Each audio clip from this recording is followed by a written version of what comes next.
ਇਸ particular orient cinema ਦੇ ਵਿੱਚ ਇਹੋ ਜਿਹੀ ਕਿਹੜੇ ਚੀਜ਼ਾਂ ਤੁਹਾਨੂੰ ਨਜ਼ਰ ਆਈਆਂ ਕਿ ਤੁਹਾਨੂੰ ਇਸ ਕਦਮ ਚੱਕਣਾ ਪਿਆ?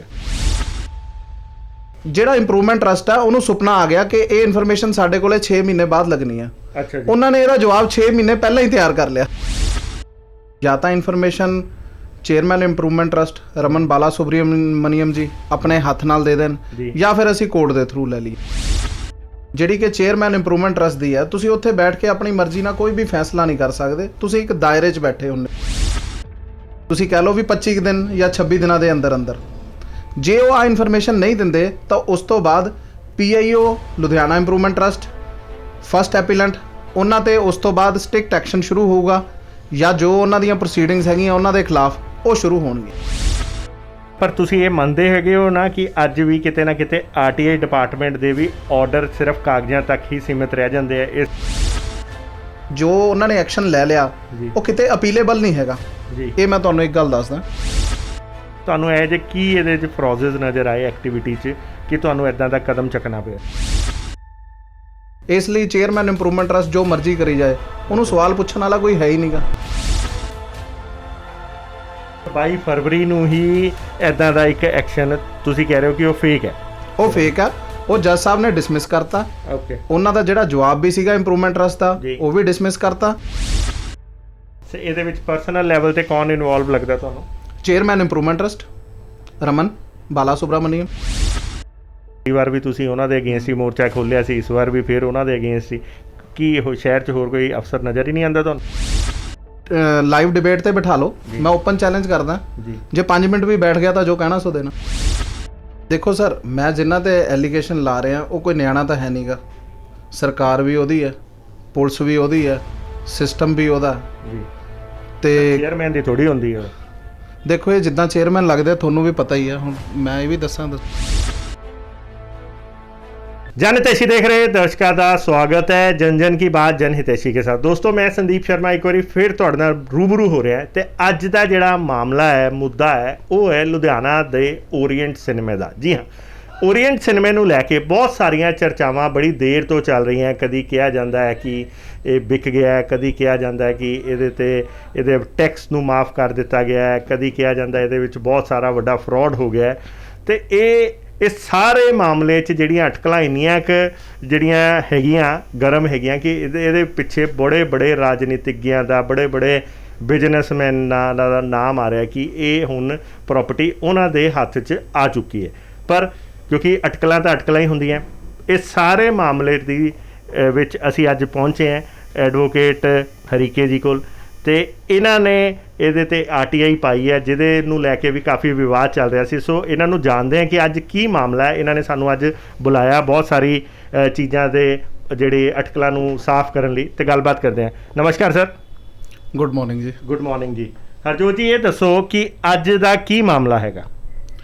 ਦੇਖੋ ਸਰ, ਇੱਕ ਨਾ ਓਰੀਐਂਟ ਸਿਨੇਮਾ ਹੈਗਾ ਜੀ ਇੱਧਰ ਰਣਧੀਰ ਸਿੰਘ ਨਗਰ ਹਾਂਜੀ ਦੇ ਨੇੜੇ ਜੀ। ਉਹਦੇ ਰਿਗਾਰਡਿੰਗ ਨਾ ਬਹੁਤ ਮਿਸਕਨਸੈਪਸ਼ਨਸ ਨੇ ਬਹੁਤ ਸਾਰੇ ਬੰਦਿਆਂ ਨੂੰ ਜੀ। ਉਹ ਕਲੀਅਰ ਹੋਣੀ ਚਾਹੀਦੀ ਹੈ ਜੀ। ਉਹ ਕਲੀਅਰ ਦੋ ਹੀ ਤਰੀਕੇ ਨਾਲ ਹੋ ਸਕਦੀ ਹੈ ਜੀ। ਜਾਂ ਤਾਂ information chairman improvement trust Raman ਬਾਲਾ ਸੁਬਰਾਮਨੀਅਮ ਜੀ ਆਪਣੇ ਹੱਥ ਨਾਲ ਦੇ ਦੇਣ ਜਾਂ ਫਿਰ ਅਸੀਂ ਕੋਰਟ ਦੇ ਥਰੂ ਲੈ ਲਈਏ ਜੀ। ਜਦੋਂ ਇੱਕ ਬੰਦਾ ਇਨਫੋਰਮੇਸ਼ਨ ਆਪ ਆਪਣੇ ਹੱਥ ਨਾਲ ਨਹੀਂ ਦਿੰਦਾ it means some hanky panky is there. Okay ji. ਅਸੀਂ ਉਹਦੇ 'ਚ ਕੀ ਕੀਤਾ, ਉਹਦੇ ਸਰ ਸਾਡੀ ਜਿਹੜੀ ਅਪੀਲ ਸੀਗੀ ਉਹ ਸਟੇਟ ਕਮਿਸ਼ਨ ਚੰਡੀਗੜ੍ਹ ਤੱਕ ਪਹੁੰਚ ਗਈ ਸੀਗੀ। ਸਟੇਟ ਇਨਫੋਰਮੇਸ਼ਨ ਕਮਿਸ਼ਨ ਜੀ। ਸਟੇਟ ਇਨਫੋਰਮੇਸ਼ਨ ਕਮਿਸ਼ਨ ਨੂੰ ਜਿਹੜੇ ਇਸ ਟਾਈਮ ਉਸ ਕੇਸ ਨੂੰ ਹੈਡ ਕਰ ਰਹੇ ਨੇ ਉਹਨਾਂ ਦਾ ਨਾਮ ਹੈਗਾ ਸ਼੍ਰੀ ਅਸ਼ਿਤ ਜੌਲੀ ਜੀ ਜੀ, ਜਿਹੜੇ ਉੱਥੇ ਜੱਜ ਨੇ ਕਰੰਟਲੀ। ਠੀਕ ਹੈ ਜੀ। ਤੇ ਇਹ ਪਟੀਸ਼ਨ 9/4/2021 ਨੂੰ ਟੇਕਅਪ ਹੋਈ ਸੀਗੀ ਐਟ ਅਰਾਊਂਡ 12 PM। ਠੀਕ ਹੈ ਜੀ। ਡਿਊਰਿੰਗ ਦੈਟ ਪਟੀਸ਼ਨ ਜੱਜ ਸਾਹਿਬ ਨੇ ਆਰਡਰ ਕਰਤੇ ਕਿ ਜੋ ਵੀ ਓਰੀਐਂਟ ਸਿਨੇਮੇ ਦੇ ਰਿਗਾਰਡਿੰਗ ਜੋ ਵੀ ਫਾਈਲਸ ਹੈਗੀਆਂ ਨੇ ਫਰੋਮ ਦੀ ਫਸਟ ਡੇਟ ਜਿਸ ਦਿਨ ਤੋਂ ਉਹਨਾਂ ਦੀ ਫਸਟ ਆਕਸ਼ਨ ਹੋਈ ਸੀਗੀ ਉਹਨਾਂ ਦੇ ਵੈਰੀ ਫਸਟ ਪੇਜ ਤੋਂ ਲੈ ਕੇ ਲਾਸਟ ਪੇਜ ਤੱਕ ਹੁਣ ਜਿਹੜਾ ਵੀ ਓਨਰ ਉਹਦੇ ਵਿੱਚ ਟ੍ਰਾਂਸਫਰ ਹੋਇਆ ਨਹੀਂ ਹੋਇਆ, ਜੋ ਉਹਨਾਂ ਦੇ ਰੈਜ਼ੋਲੂਸ਼ਨਸ ਨੇ, ਜੋ ਅਮਾਊਂਟ ਜਮ੍ਹਾਂ ਹੋਈ ਆ, ਜੋ ਉਹਨਾਂ ਨੇ ਸਬਸਿਡੀਆਂ ਦਿੱਤੀਆਂ, ਤਾਂ ਉਹ ਸਾਰਾ ਕੁਝ ਉਹਦੇ 'ਚ ਉਹਨਾਂ ਨੂੰ ਦੇਣਾ ਪਊਗਾ ਜੀ। ਇਹਦੇ 'ਚ ਮੈਂ ਇੱਕ ਚੀਜ਼ ਦੱਸਣਾ ਚਾਹੁੰਦਾ ਕਿ ਜਦੋਂ ਤੁਸੀਂ ਇੱਕ ਚੇਅਰ 'ਤੇ ਬੈਠ ਜਾਓ ਜਿਹੜੀ ਕਿ ਚੇਅਰਮੈਨ ਇੰਪਰੂਵਮੈਂਟ ਟਰਸਟ ਦੀ ਹੈ, ਤੁਸੀਂ ਉੱਥੇ ਬੈਠ ਕੇ ਆਪਣੀ ਮਰਜ਼ੀ ਨਾਲ ਕੋਈ ਵੀ ਫੈਸਲਾ ਨਹੀਂ ਕਰ ਸਕਦੇ। ਤੁਸੀਂ ਇੱਕ ਦਾਇਰੇ 'ਚ ਬੈਠੇ ਹੁੰਦੇ ਹੋ। ਜਿਹੜੀਆਂ ਚੀਜ਼ਾਂ ਦਾ ਵੇਵਰ ਤੁਸੀਂ ਨਹੀਂ ਦੇ ਸਕਦੇ, ਜੇ ਉਹ ਤੁਹਾਡੇ ਬੈਠੇ ਤੇ ਹੁੰਦੀਆਂ ਨੇ, it means it is a loss to state exchequer, it is a loss to public, it is a loss to the people of the Ludhiana ਵਿਚ ਆਰ ਲਿਵਿੰਗ। ਇਹ ਤੁਸੀਂ ਉਹਨਾਂ ਦੇ ਸਾਰੇ ਨਾਲ ਗਲਤ ਕਰ ਰਹੇ ਹੋ। ਤੇ ਜਿਹੜੀ ਇਨਫੋਰਮੇਸ਼ਨ ਉਹਨਾਂ ਨੇ ਆ ਲੁਕਾਉਣ ਦਾ ਕੰਮ ਮੇਰੇ ਤੋਂ ਕੀਤਾ, ਉਹਦੇ ਨਾਲ ਕਈ ਚੀਜ਼ਾਂ ਕੋਰਿਲੇਟ ਕਰ ਰਹੀਆਂ ਨੇ, ਪਰ ਇਹ ਐਗਜ਼ੈਕਟ ਕੀ ਨੇ ਇਹ ਤੁਹਾਨੂੰ ਮੈਂ ਉਦੋਂ ਦੱਸੂਗਾ ਜਦੋਂ ਇਨਫੋਰਮੇਸ਼ਨ ਮੇਰੇ ਹੱਥ 'ਚ ਆ ਜਾਊਗੀ। ਹੁਣ ਜੱਜ ਸਾਹਿਬ ਨੇ ਇਹ ਆਰਡਰ ਕੀਤਾ ਕਿ ਤੁਸੀਂ ਜਿੰਨੀ ਵੀ ਇਹਦੀ ਇਨਫੋਰਮੇਸ਼ਨ ਹੈਗੀ ਆ, ਇਹ ਸਾਰੀ ਫ੍ਰੀ ਆਫ ਕਾਸਟ 2 ਕਾਪੀਆਂ ਤਿਆਰ ਕਰਨੀਆਂ ਇਹਦੀਆਂ।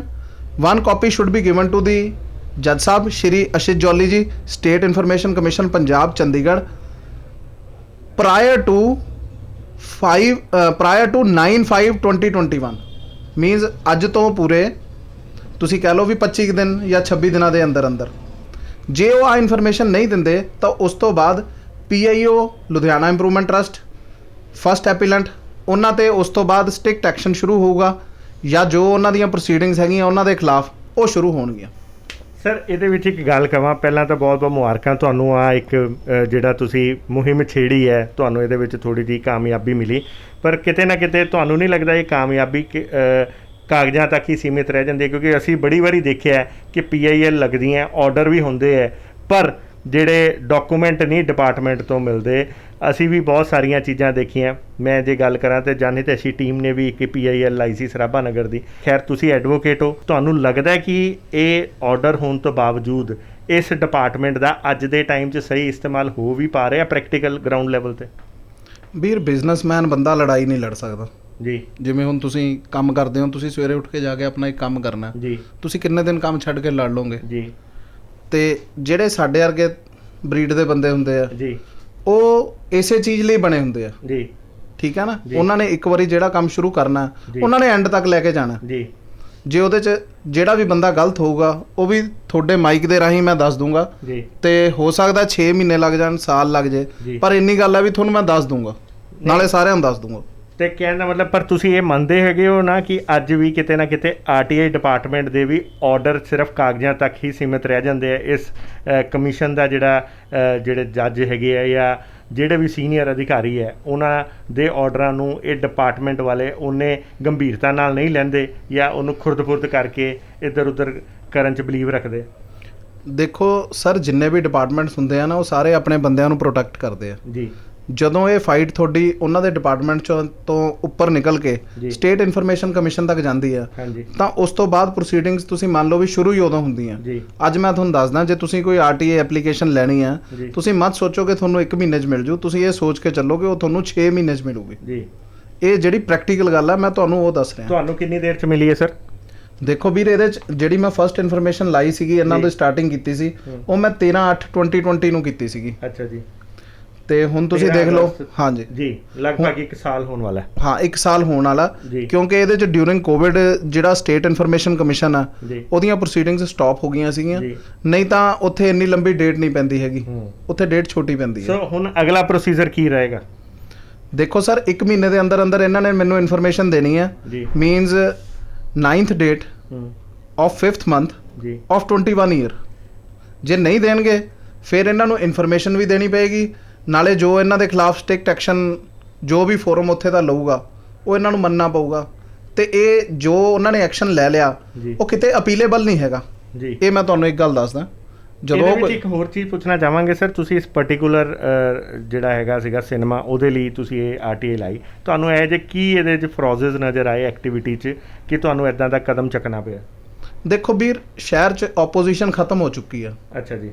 ਇਸ ਲਈ ਚੇਅਰਮੈਨ ਇੰਪਰੂਵਮੈਂਟ ਟਰਸਟ ਜੋ ਮਰਜ਼ੀ ਕਰੀ ਜਾਏ, ਉਹਨੂੰ ਸਵਾਲ ਪੁੱਛਣ ਵਾਲਾ ਕੋਈ ਹੈ ਹੀ ਨਹੀਂਗਾ। ਠੀਕ ਹੈ ਜੀ। ਮੈਂ ਤਾਂ ਇਹ ਗੱਲ ਦੇਖ ਕੇ ਹੈਰਾਨ ਆ ਵੀ ਇੱਥੇ ਕੋਈ ਪੋਲੀਟੀਕਲ ਪਾਰਟੀ ਨਹੀਂ ਹੈਗੀ ਜਿਹੜੀ ਕਿ ਸ਼ਹਿਰ ਵਾਸਤੇ ਕੰਮ ਕਰੇ। ਇਹ ਤਾਂ ਚਲੋ ਹੁਣ ਕੇਸ ਸਾਡੇ ਕੋਲੇ ਆ ਕੇ ਫਸ ਗਿਆ ਤਾਂ ਗੱਲ ਹੈ ਤਾਂ, ਪਰ ਇਹ ਕੰਮ ਆਪੋਜੀਸ਼ਨ ਦਾ ਜ਼ਿਆਦਾ, ਜਿਨ੍ਹਾਂ ਨੇ ਉਸ ਸੀਟ ਤੋਂ ਉਤਰੇ ਨੇ ਜਾਂ ਜਿਨ੍ਹਾਂ ਨੇ ਅੱਗੇ ਜਾ ਕੇ ਉਹ ਸੀਟਾਂ ਤੇ ਬੈਠਣਾ, it is their first duty. ਨਹੀਂ, ਉਹ ਤਾਂ ਚਲੋ ਉਹ ਆਪੋਜੀਸ਼ਨ ਦਾ ਸੀਗਾ। ਮੇਰਾ ਕੁਐਸਚਨ ਇਹ ਸੀਗਾ ਕਿ ਇਸ ਕੇਸ 'ਚ ਪਾਰਟਿਕੂਲਰ ਓਰੀਐਂਟ ਸਿਨੇਮਾ ਦੇ ਵਿੱਚ ਇਹੋ ਜਿਹੀ ਕਿਹੜੇ ਚੀਜ਼ਾਂ ਤੁਹਾਨੂੰ ਨਜ਼ਰ ਆਈਆਂ ਕਿ ਤੁਹਾਨੂੰ ਇਸ ਕਦਮ ਚੱਕਣਾ ਪਿਆ? ਦੇਖੋ, ਜਿਹੜੀ ਫੈਮਿਲੀ ਹੈਗੀ ਆ, ਜਿਨ੍ਹਾਂ ਦੇ ਉਹ ਰੀਅਲ ਓਨਰ ਸੀਗੇ, ਉਹਨਾਂ ਦੇ ਪੱਲੇ ਤਾਂ ਕੁਝ ਵੀ ਨਹੀਂ ਪਿਆ। ਅੱਛਾ ਜੀ। ਇਹ ਗੱਲ ਜਿਹੜੀ ਤੁਹਾਨੂੰ ਮੈਂ ਹੁਣ ਦੱਸ ਰਿਹਾ, ਇਹ ਸਭ ਨੂੰ ਪਤਾ ਹੀ ਹੈ ਤਕਰੀਬਨ। ਅੱਛਾ, ਪਰ ਫਿਰ ਵੀ ਉਹ ਗੱਲਾਂ ਦੇਖੋ ਮੇਰੇ ਕਰਨ ਵਾਲੀਆਂ ਨਹੀਂ ਗੀਆਂ। ਅੱਛਾ ਜੀ। ਕਿਉਂਕਿ ਜਦੋਂ ਸਾਈਨ ਹੋ ਜਾਂਦੇ ਆ ਡੀਲ, ਸਾਡੀ ਅਸੀਂ ਵੀ ਕਿਤੇ ਨਾ ਕਿਤੇ ਕਿਉਂਕਿ ਗੱਲਾਂ ਜਿਹੜੀਆਂ ਉਹ ਚਲਦੀਆਂ ਰਹਿੰਦੀਆਂ ਹੈਗੀਆਂ, ਅਸੀਂ ਵੀ ਕਿਤੇ ਨਾ ਕਿਤੇ ਪੁੱਛਣ ਦੀ ਕੋਸ਼ਿਸ਼ ਕੀਤੀ ਸੀ, ਔਨ ਰਿਕਾਰਡ ਨਹੀਂ, ਕਿਉਂਕਿ ਸਭ ਇੱਕ ਦੂਸਰੇ ਨਾਲ ਜੁੜੇ ਰਹਿੰਦੇ ਹੈ। ਅਸੀਂ ਵੀ ਪੁੱਛਿਆ ਸੀਗਾ ਤੇ ਸਾਨੂੰ ਇਹੀ ਕਿਹਾ ਗਿਆ ਕਿ ਅੱਜ ਵੀ ਸਟਿਲ ਉਹੀ ਜਿਹੜੇ ਮੈਡਮ ਸੀਗੇ ਉਹੀ ਇਹਨਾਂ ਦੇ ਓਨਰ ਹੈਗੇ। ਲੋ ਮੈਂ ਤੁਹਾਨੂੰ ਇੱਕ ਚੀਜ਼ ਹੋਰ ਦੱਸ ਦਿੰਦਾ, ਇਹਦੇ ਜਿਹੜੀ ਓਨਰਸ਼ਿਪ ਆ ਉਹ ਟ੍ਰਾਂਸਫਰ ਹੋ ਚੁੱਕੀ ਹੈ। ਅੱਛਾ ਜੀ। ਕਿਉਂਕਿ ਜਦੋਂ ਆਰਗੂਮੈਂਟਸ ਚੱਲ ਰਹੇ ਸੀਗੇ ਸ਼੍ਰੀ ਅਸ਼ਤ ਜੌਲੀ ਜੀ ਦੀ ਕੋਰਟ ਦੇ ਵਿੱਚ, ਉਹਨਾਂ ਨੇ ਇੱਕ ਡਾਕੂਮੈਂਟਰੀ ਐਵੀਡੈਂਸ ਉੱਥੇ ਦਿਖਾਇਆ ਸੀਗਾ ਜਿਹੜਾ ਕਿ ਉੱਥੇ ਕੈਮਰੇ 'ਚ ਰਿਕਾਰਡ ਆ ਜੀ। ਉਹਦੇ ਵਿੱਚ ਕੀ ਹੋਇਆ ਕਿ ਜਿਵੇਂ ਹੁਣ ਮੇਰੀ ਐਪਲੀਕੇਸ਼ਨ ਲੱਗੀ ਹੈ 13/8/2020 ਨੂੰ। ਹਾਂਜੀ 13/8 ਹਾਂ ਠੀਕ ਹੈ, 13 ਅਗਸਤ 2020 ਨੂੰ। ਜਿਹੜਾ ਇੰਪਰੂਵਮੈਂਟ ਟਰਸਟ ਆ ਉਹਨੂੰ ਸੁਪਨਾ ਆ ਗਿਆ ਕਿ ਇਹ ਇਨਫੋਰਮੇਸ਼ਨ ਸਾਡੇ ਕੋਲੇ 6 ਮਹੀਨੇ ਬਾਅਦ ਲੱਗਣੀ ਆ। ਅੱਛਾ ਜੀ। ਉਹਨਾਂ ਨੇ ਇਹਦਾ ਜਵਾਬ 6 ਮਹੀਨੇ ਪਹਿਲਾਂ ਹੀ ਤਿਆਰ ਕਰ ਲਿਆ। ਅੱਛਾ। ਤੇ ਉਹਨਾਂ ਨੇ ਉੱਥੇ ਕੋਰਟ 'ਚ ਦਿੱਤਾ ਜਿਹਦੀ ਡੇਟ ਸੀਗੀ 22/2/2020। ਉਹਦੇ 'ਚ ਲਿਖਿਆ ਹੋਇਆ ਸੀਗਾ ਕਿ ਜੇ ਇਨਫੋਰਮੇਸ਼ਨ ਆਮ ਪਬਲਿਕ ਕੋਲੇ ਜਾਂ ਕਿਸੇ ਵੀ ਬੰਦੇ ਕੋਲੇ ਚਲੇ ਜੇ ਤਾਂ ਇਹਦੇ ਨਾਲ ਉਹਨੂੰ ਬਾਇਰ ਨੂੰ ਬੜਾ ਨੁਕਸਾਨ ਹੋਊਗਾ। ਅੱਛਾ। ਹੁਣ ਮੈਂ ਤੁਹਾਨੂੰ ਇੱਕ ਗੱਲ ਦੱਸਦਾ, ਮੇਰੇ ਘਰ ਦੀ ਰਜਿਸਟਰੀ ਹੈ ਜੀ, ਮੈਂ ਪਬਲਿਕ ਆਕਸ਼ਨ 'ਚ ਲੈ ਲਈ ਜੀ। ਜੇ ਮੰਨ ਲਓ ਤੁਹਾਨੂੰ ਮਿਲ ਗਈ, ਇਹਨਾਂ ਨੂੰ ਮਿਲ ਗਈ, ਕੀ ਕਰ ਲਓਗੇ ਤੁਸੀਂ? ਬਿਲਕੁਲ ਠੀਕ, ਕੁਝ ਕਰ ਸਕਦੇ ਹੋ? ਜੇ ਉਹ ਗਲਤ ਹੋਊਗੀ ਫਿਰ ਮੈਂ ਉਹਨੂੰ ਰੋਕੂੰਗਾ।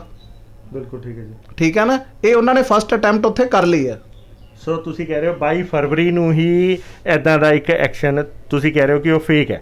ਉਹ ਫੇਕ ਆ, ਉਹ ਜੱਜ ਸਾਹਿਬ ਨੇ ਡਿਸਮਿਸ ਕਰਤਾ। ਓਕੇ। ਉਹਨਾਂ ਦਾ ਜਿਹੜਾ ਜਵਾਬ ਵੀ ਸੀਗਾ ਇੰਪਰੂਵਮੈਂਟ ਟਰਸਟ ਦਾ ਉਹ ਵੀ ਡਿਸਮਿਸ ਕਰਤਾ। ਅੱਛਾ ਜੀ। ਤੇ ਮੇਰੇ ਕੇਸ ਦੀ ਐਪਲੀਕੇਸ਼ਨ ਨੂੰ ਅਲਾਉ ਕਰਤਾ ਤੇ ਉਹਨਾਂ ਨੂੰ ਡਾਇਰੈਕਟ ਕਰਤਾ। ਸਿੱਧਾ ਕਹਿ ਰਹੇ ਹੋ ਕਿ ਓਰੀਐਂਟ ਸਿਨੇਮਾ 'ਚ ਤੁਹਾਡੇ ਹਿਸਾਬ ਨਾਲ ਇੱਕ ਤਰ੍ਹਾਂ ਦਾ ਫਰਾਡ ਹੈ ਬਹੁਤ ਵੱਡਾ। ਦੇਖੋ ਵੀਰ, ਜਿਸ ਦਿਨ ਤੁਹਾਡੇ ਸਾਹਮਣੇ ਮੈਂ ਪੇਪਰ ਰੱਖ ਦੂੰਗਾ ਨਾ, ਉਸ ਦਿਨ ਮੈਂ ਤੁਹਾਨੂੰ ਇੱਕ ਚੀਜ਼ ਕਲੀਅਰ ਕਰ ਦੂੰਗਾ। ਠੀਕ ਆ, ਪਰ ਹਜੇ ਜੋ ਉਹਨਾਂ ਨੇ ਮਾਹੌਲ ਬਣਾਇਆ ਹੋਇਆ ਜੀ, ਜੋ ਉਸ ਡੀਲ ਦੇ ਵਿੱਚ ਮਾਹੌਲ ਬਣਾਇਆ ਜਾਂ ਪੇਪਰ ਦੇ ਹੈਂਕੀ ਪੈਂਕੀ ਕਰ ਰਹੇ ਆ ਜਾਂ ਉਹ ਚੱਲ ਨਹੀਂ ਰਿਹਾ ਜਾਂ ਹੋਰ ਸਿਸਟਮ ਚੱਲ ਰਿਹਾ, ਉਹ ਜਿੱਦਾਂ ਹੀ ਇਨਫੋਰਮੇਸ਼ਨ ਆ ਗਈ ਤੁਹਾਡੇ ਸਾਹਮਣੇ ਮੈਂ ਕਲੀਅਰ ਕਰ ਦੂੰਗਾ। ਪਰ ਜਿਹੜਾ ਅਜ਼ਿਊਮ ਤੁਸੀਂ ਇਹੀ ਕਰਕੇ ਚੱਲ ਰਹੇ ਹੋ ਕਿ ਬਹੁਤ ਬੜਾ ਫਰਾਡ ਹੈ। ਹਾਂ, ਤੇ ਦੇਖੋ ਹੁੰਦਾ ਤਾਂ ਇਹ ਕਿੰਨੇ ਕੁ ਦੀ ਪ੍ਰਾਪਰਟੀ ਹੋਏਗੀ? ਦੇਖੋ ਵੀਰ, ਕੋਈ ਹਿਸਾਬ ਹੀ ਨਹੀਂਗਾ। ਤੁਸੀਂ ਨਾਲ ਦੀ ਪ੍ਰਾਪਰਟੀ ਨਾਲ ਉਹਦੇ ਜੋੜੀ ਜਾਓ ਓਰੀਐਂਟ ਸਿਨੇਮੇ ਦੇ, ਜਿੰਨੀ ਮਰਜ਼ੀ ਡੀਲ ਬੜੀ ਕਰ ਲਓ, 500 ਕਰੋੜ ਤੱਕ ਲੈ ਜਾਓ, ਉੱਥੇ ਕੋਈ ਅੰਤ ਥੋੜਾ। ਮਤਲਬ ਤੁਹਾਨੂੰ ਲੱਗਦਾ ਕਿ ਏਡਾ ਵੱਡਾ ਉੱਥੇ ਸਿਸਟਮ ਹੋ ਚੁੱਕਾ ਹੈ? ਹੋ ਜਾਏਗਾ ਜੇ ਨਹੀਂ ਹੋਇਆ ਤਾਂ। ਓਕੇ। ਕਿਉਂਕਿ ਅੱਗੇ ਮਹਿੰਗਾਈ ਵਧਣੀ ਹੈ, ਘਟਣੀ ਤਾਂ ਹੈ ਨਹੀਂ। ਬਿਲਕੁਲ ਠੀਕ ਹੈ ਜੀ। ਤੇ ਹੋਰ ਕੁਝ ਕਹਿਣਾ ਚਾਹੋਗੇ? ਦੇਖੋ ਮੈਂ ਤਾਂ ਇੰਨਾ ਹੀ ਕਹਿਣਾ ਚਾਹੁੰਦਾ ਸਰ ਕਿ ਜਿਹੜੀਆਂ ਇਹ ਇਨਫੋਰਮੇਸ਼ਨਾਂ ਅਸੀਂ ਲੋਕ ਐਡਵੋਕੇਟ ਮੰਗਦੇ ਆ ਜੀ, ਸਾਡੇ ਪਰਸਨਲ ਫਾਇਦੇ ਦੀ ਨਹੀਂ ਹੈਗੀਆਂ ਜੀ। ਇਹਦੇ ਤੁਸੀਂ ਸਾਰਿਆਂ ਨੇ ਇੰਟਰਸਟ ਲੈਣਾ ਜੀ, ਇੰਟਰਸਟ ਲੈ ਕੇ ਇਹ ਚੀਜ਼ ਨੂੰ ਵਾਚ ਕਰਨਾ ਤੇ ਇਹਨੂੰ ਪੜ੍ਹਨਾ ਜੀ। ਕਿਉਂਕਿ ਜਿੰਨੀ ਦੇਰ ਤੁਹਾਡੇ ਸਾਹਮਣੇ ਕਿਸੇ ਡੀਲ ਦੇ ਪੇਪਰਸ ਨਹੀਂ ਆਉਂਦੇ, ਉਹ ਡੀਲ ਨੂੰ ਕੋਈ ਬੰਦਾ ਲੁਕਾਉਂਦਾ ਤਾਂ ਗਲਤ ਮੰਨਿਆ ਜਾਂਦਾ, ਨਹੀਂ ਤਾਂ ਉਹ ਮੇਰੇ ਪਹਿਲੇ ਦਿਨ ਦੇ ਦਿੰਦਾ ਇਨਫੋਰਮੇਸ਼ਨ। ਨਾਲੇ ਮੈਂ ਉਹ ਇਨਫੋਰਮੇਸ਼ਨ ਮੰਗ ਰਿਹਾ ਜਿਹੜੀ ਆਲਰੇਡੀ ਉਹਨਾਂ ਕੋਲੇ ਸਾਈਟ ਤੇ ਤਿਆਰ ਹੋਈ ਪਈ ਆ। Nothing has to take or nothing has to be added in that information that has already been prepared on file. ਇਹਦੇ ਵਿੱਚ ਪਰਸਨਲ ਲੈਵਲ ਤੇ ਕੌਣ ਇਨਵੋਲਵ ਲੱਗਦਾ ਤੁਹਾਨੂੰ? ਚੇਅਰਮੈਨ ਇੰਪਰੂਵਮੈਂਟ ਟਰਸਟ ਰਮਨ ਬਾਲਾ ਸੁਬਰਾਮਨੀਅਮ, ਉਹੀ ਸਭ ਨੂੰ ਪ੍ਰੋਟੈਕਟ ਕਰ ਰਿਹਾ। ਸਰ ਉਹਦੇ ਨਾਲ ਕੋਈ ਪਰਸਨਲ ਉਹ ਤਾਂ ਨਹੀਂ ਲੱਗਦੀ ਕੋਈ ਨਾਰਾਜ਼ਗੀ ਤੁਹਾਡੀ? ਪਿਛਲੀ ਵਾਰ ਵੀ ਤੁਸੀਂ ਉਹਨਾਂ ਦੇ ਅਗੇਂਸਟ ਹੀ ਮੋਰਚਾ ਖੋਲ੍ਹਿਆ ਸੀ, ਇਸ ਵਾਰ ਵੀ ਫਿਰ ਉਹਨਾਂ ਦੇ ਅਗੇਂਸਟ ਸੀ। ਕੀ ਉਹ ਸ਼ਹਿਰ 'ਚ ਹੋਰ ਕੋਈ ਅਫਸਰ ਨਜ਼ਰ ਹੀ ਨਹੀਂ ਆਉਂਦਾ ਤੁਹਾਨੂੰ? ਮੈਂ ਦੱਸਦਾ ਵੀਰ, ਮੈਂ ਨਾ ਇਹਨਾਂ ਦੀ ਬਹੁਤ ਰਿਸਪੈਕਟ ਕਰਦਾ ਸੀਗਾ ਜਦ ਦੇ ਇਸ ਸੀਟ ਤੇ ਨਹੀਂ ਬੈਠੇ ਸੀਗੇ। ਅੱਛਾ, ਕਰਦੇ ਸੀ, ਜਦੋਂ ਹੁਣ ਨਹੀਂ ਕਰਦੇ? ਹਾਂ, ਜਦੋਂ ਦੇ ਇਸ ਸੀਟ ਤੇ ਬੈਠੇ ਆ ਇਹਨਾਂ ਨੇ ਸਾਰੇ ਇੰਸਟੀਟਿਊਸ਼ਨ ਦਾ ਹੀ ਪੱਠਾ ਬਿਠਾਤਾ। ਅੱਛਾ। ਜਿੱਦਣ ਮਰਜ਼ੀ ਮੇਰੇ ਨਾਲ ਲਾਈਵ ਡਿਬੇਟ ਤੇ ਬਿਠਾ ਲਓ, ਮੈਂ ਓਪਨ ਚੈਲੰਜ ਕਰਦਾ ਜੀ। ਜੇ 5 ਮਿੰਟ ਵੀ ਬੈਠ ਗਿਆ ਤਾਂ ਜੋ ਕਹਿਣਾ ਸੋ ਦੇਣਾ। ਪਰ ਉਹ ਤਾਂ ਕਹਿੰਦੇ ਸੀ ਕਿ ਪਿੱਛੇ ਕੋਈ ਪਲਾਟ ਦਾ ਚੱਕਰ ਸੀਗਾ, ਤੁਸੀਂ ਪਲਾਟ ਲੈਣਾ ਸੀ, ਉਹਦੇ ਚੱਕਰ 'ਚ ਉਹਨਾਂ ਨੂੰ ਇਦਾਂ ਦੀ ਚੀਜ਼ਾਂ ਕਰ ਰਹੇ ਹੋ। ਨਹੀਂ ਵੀਰ, ਜਿਹੜਾ ਕੰਮ ਕੋਰਟ ਦਾ ਹੋ ਗਿਆ ਉਹ ਤਾਂ ਮੈਂ ਰਜਿਸਟਰੀ ਕੋਰਟ ਦੇ ਥਰੂ ਕਰਾ ਲਈ ਆ, ਉਹ ਤਾਂ ਬਹੁਤ ਪੁਰਾਣੀ ਗੱਲ ਆ। ਕਰਾ ਲਈ? ਨਹੀਂ, ਉਹ ਕਹਿ ਰਹੇ ਸੀ ਕੋਈ ਪਲਾਟ ਅਪਲਾਈ ਕੀਤਾ ਸੀ, ਉਹ ਪਲਾਟ ਤੁਹਾਨੂੰ ਮਿਲਿਆ ਨਹੀਂ, ਉਹਦੇ ਘਰ 'ਚੋਂ ਨਾਰਾਜ਼ ਹੈਗੇ ਹੋ ਤੁਸੀਂ, ਤਾਂ ਕਰਕੇ ਤੁਸੀਂ ਉਹਨਾਂ ਤੇ ਇਦਾਂ ਅਜੂਲ ਫਲੂਲ ਅਟੈਕ ਕਰ ਰਹੇ ਹੋ। ਕੋਈ ਅਜੂਲ ਫਲੂਲ ਅਟੈਕ ਕੁਛ ਨਹੀਂਗਾ। ਇਹ ਇਨਫੋਰਮੇਸ਼ਨ ਮੈਨੂੰ ਦੇ ਦੇਣ, ਉਹ ਆਪਣੇ ਘਰੇ, ਮੈਂ ਆਪਣੇ ਘਰੇ। ਮਤਲਬ ਫਿਰ ਇੱਜ਼ਤ ਫੇਰ ਬਰਕਰਾਰ ਹੋ ਜੂਗੀ? ਨਹੀਂ, ਜੇ ਉਹ ਸਹੀ ਹੋਣਗੇ ਤਾਂ ਬਰਕਰਾਰ ਕਰਾਂਗੇ ਨਾ, ਐਵੇਂ ਥੋੜਾ ਕਰੀ ਜਾਵਾਂਗੇ। ਅੱਛਾ, ਚਲੋ ਠੀਕ ਹੈ ਸਰ, ਥੈਂਕ ਯੂ ਸਰ। ਤੇ ਦੋਸਤੋ, ਇਹ ਸੀਗੇ ਹਰਜੋਤ ਸਿੰਘ ਹਰੀਕੇ ਜੀ, ਜਿਹੜੇ ਕਿ ਹਰ ਵਾਰ ਦੀ ਤਰ੍ਹਾਂ ਇਹਨਾਂ ਨੇ ਬੜਾ ਕੋਰੇ ਸਾਫ਼ ਸਪਸ਼ਟ ਸ਼ਬਦਾਂ 'ਚ ਇਸ ਵਾਰੀ ਫਿਰ ਜਿਹੜੇ ਇੰਪਰੂਵਮੈਂਟ ਟਰਸਟ ਦੇ ਜਿਹੜੇ ਚੇਅਰਮੈਨ ਹੈ ਸ਼੍ਰੀ ਬਾਲਾ ਸੁਬਰਾਮਨੀਅਮ ਜੀ, ਉਹਨਾਂ 'ਤੇ ਇਹਨਾਂ ਨੇ ਉਂਗਲੀ ਚੱਕ ਦਿੱਤੀ ਹੈ ਔਰ ਇਹਨਾਂ ਨੇ ਕਲੀਅਰ ਕੱਟ ਕਿਹਾ ਕਿ ਜਿਹੜਾ RTI ਜਿਹੜੀ ਇਹਨਾਂ ਨੇ ਲਗਾਈ ਸੀ ਓਰੀਐਂਟ ਸਿਨੇਮਾ ਮਾਮਲੇ ਦੇ ਵਿੱਚ, ਉਹਦੇ 'ਤੇ ਇਹਨਾਂ ਦੇ ਹੱਕ ਦੇ ਵਿੱਚ ਪਹਿਲਾ ਫੈਸਲਾ ਆ ਗਿਆ। ਫਿਲਹਾਲ ਅਸੀਂ ਦੇਖਦੇ ਹਾਂ ਕਿ ਇਹ ਅਕਸਰ ਜੋ ਅਸੀਂ ਲੋਕਾਂ ਤੋਂ ਸੁਣਿਆ ਜਾਂ ਲੋਕ ਕਹਿੰਦੇ ਆ ਕਿ RTI ਦੇ ਵਿੱਚ ਆਰਡਰ ਤਾਂ ਹੁੰਦੇ ਹੈ, ਪਰ ਜਿਹੜੇ ਉਸ ਕਮਿਸ਼ਨ ਦੇ ਜਿਹੜੇ ਸੀਨੀਅਰਸ ਹੈਗੇ ਉਹਨਾਂ ਦੇ ਆਰਡਰਸ ਨੂੰ ਇਹ ਵਿਭਾਗ ਦੇ ਅਧਿਕਾਰੀ ਸ਼ਾਇਦ ਆਪਣੇ ਹੀ ਕੁਲੀਗਸ ਨੂੰ ਬਚਾਉਣ ਦੇ ਚੱਕਰ 'ਚ ਇੰਨੇ ਤਵੱਜੋ ਨਹੀਂ ਦਿੰਦੇ। ਤੇ ਇਸ ਵਾਰ ਇਹਦੇ ਵਿੱਚ ਕੀ ਮਿਲਦਾ ਹੈ, ਦੁਬਾਰਾ ਦੇਖਦੇ ਹਾਂ ਕਿ ਇਹਨਾਂ ਨੂੰ ਕਿੰਨੀ ਕੁ ਜਿਹੜੀ ਹੈਗੀ ਹੈ ਇਹਦੇ ਵਿੱਚ ਕਾਮਯਾਬੀ ਮਿਲਦੀ ਹੈ। ਪਰ ਇੱਕ ਵਾਰੀ ਫੇਰ ਸ਼ਾਇਦ ਕੁਝ ਕਹਿਣਾ ਚਾਹੁੰਦੇ ਆ ਜੀ ਸਰ। ਦੇਖੋ ਸਰ, ਮੈਂ ਜਿਨ੍ਹਾਂ ਤੇ ਐਲੀਗੇਸ਼ਨ ਲਾ ਰਿਹਾ ਉਹ ਕੋਈ ਨਿਆਣਾ ਤਾਂ ਹੈ ਨਹੀਂਗਾ। ਸਰਕਾਰ ਵੀ ਉਹਦੀ ਹੈ, ਪੁਲਿਸ ਵੀ ਉਹਦੀ ਹੈ, ਸਿਸਟਮ ਵੀ ਉਹਦਾ ਜੀ, ਤੇ ਚੇਅਰਮੈਨ ਦੀ ਥੋੜੀ ਹੁੰਦੀ ਹੈ। ਦੇਖੋ ਇਹ ਜਿੱਦਾਂ ਚੇਅਰਮੈਨ ਲੱਗਦੇ ਆ, ਤੁਹਾਨੂੰ ਵੀ ਪਤਾ ਹੀ ਆ। ਹੁਣ ਮੈਂ ਇਹ ਵੀ ਦੱਸਾਂ, ਦੱਸੋ ਕਿਵੇਂ ਲੱਗਦੇ ਨੇ ਇਹ। ਹੁਣ ਉਸ ਚੀਜ਼ ਦੇ ਵਿੱਚ ਜੇ ਹਰ ਚੀਜ਼ ਇਹਨਾਂ ਦੀ ਹੈ, ਇਹ ਰੋਕ ਲੈਣ ਮੈਨੂੰ ਜੇ ਰੋਕ ਸਕਦੇ ਆ, ਬਸ ਇਹੀ ਗੱਲ ਕਹਿਣੀ ਹੈ। Thank you sir. ਤੇ ਦੋਸਤੋ ਬਹੁਤ ਵੱਡੀ ਗੱਲ ਕਹਿ ਦਿੱਤੀ ਹੈ ਹਰਜੋਤ ਸਿੰਘ ਹਰੀਕੇ ਜੀ ਨੇ, ਤੇ ਦੇਖਦੇ ਹਾਂ ਇਸ ਸਾਰੇ ਮਾਮਲੇ 'ਚ ਕੀ ਅੱਗੇ ਕਾਰਵਾਈ ਹੁੰਦੀ ਹੈ। ਪਰ ਕੁੱਲ ਮਿਲਾ ਕੇ ਜਿਹੜਾ ਇਹਨਾਂ ਨੇ ਓਰੀਐਂਟ ਸਿਨੇਮਾ ਮਾਮਲਾ, ਜਿਹੜਾ ਕਿ ਬਹੁਤ ਹੀ ਸ਼ਹਿਰ ਦੇ ਵਿੱਚ ਚਰਚਾ ਦਾ ਵਿਸ਼ੇ ਬਣਿਆ ਹੋਇਆ ਹੈ, ਟਾਕ ਆਫ ਟਾਊਨ ਹੈ, ਉਸ ਮਾਮਲੇ 'ਤੇ ਇੱਕ ਵਾਰੀ ਫੇਰ ਨਵਾਂ ਜਿਹੜਾ ਐਂਗਲ ਦੇ ਦਿੱਤਾ। ਤੇ ਦੇਖਦੇ ਹਾਂ ਇਸ ਮਾਮਲੇ ਦਾ ਕੀ ਬਣਦਾ। ਇੱਦਾਂ ਹੀ ਹੋਰ ਵੀ ਚੀਜ਼ਾਂ ਨਾਲ ਤੁਹਾਨੂੰ ਜਾਣੂ ਕਰਾਉਂਦੇ ਰਹਾਂਗੇ। ਦੇਖਦੇ ਰਹੋ, ਬਨੇ ਰਹੋ ਜਨ ਹਿਤੈਸ਼ੀ। ਧੰਨਵਾਦ।